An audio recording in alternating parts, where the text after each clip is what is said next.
வணக்கம். இப்போ நம்ம நாமயோகம் பற்றி தான் நம்ம பார்க்க போகிறோம்.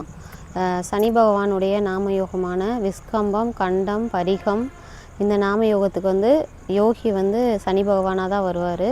அப்போது உங்களுக்கு இந்த நாமயோகத்தில் நீங்கள் பிறந்திருக்கீங்க, உங்களுக்கு யோகி சனி பகவானாக இருக்கார் அப்படின்னா, உங்கள் மொபைல் நம்பரில் 8 இருந்தாலும், அதாவது அவர் கூட சேரக்கூடிய கிரகங்களை பொறுத்து தான் அவர் பலன் கொடுப்பார். சரிங்களா?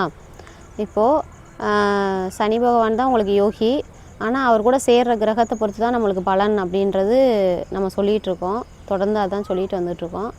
அப்போது சனி பகவான் கூட அடுத்து 81 அப்படிங்கிற நம்பர் வருதுன்னு வைங்களேன்.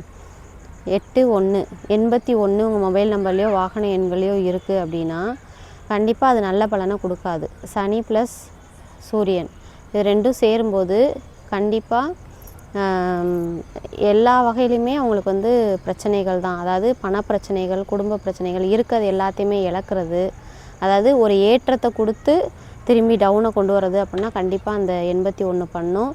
அதே போல் உயிர் பயத்தை கொடுக்கக்கூடியது அப்படின்னு சொன்னாலும் அந்த 81 கண்டிப்பாக பண்ணும். அப்போ இந்த கிரக சேர்க்கை சரியில்லை.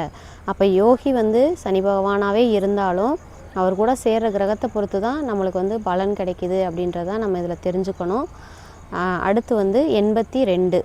சரிங்களா? 82 பயன்படுத்தலாமான்னா பயன்படுத்தக்கூடாது. உங்கள் மொபைல் நம்பர்லேயோ இல்லை வாகன எண்கள்லையோ 82 இருக்குது அப்படின்னா கண்டிப்பாக அதுவும் உங்களுக்கு சரியான பலனை தராது. இதுதான் சனி சந்திரன் அந்த புணர்ப்பு தோஷம் அப்படின்னு சொல்லுவாங்க இல்லைங்களா? அந்த 28 அதே போல் தான்.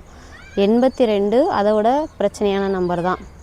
சரிங்களா? 28 எப்படி ஏமாற்றத்தை கொடுக்கும், வாழ்க்கையில் அவங்க எதிர்பார்க்குற எதுவுமே அவங்களுக்கு கிடைக்காது அப்படின்னு சொல்கிறோமோ, அதே போல் 82 கண்டிப்பாக அவங்களுக்கு நல்ல பலனை கொடுக்காது.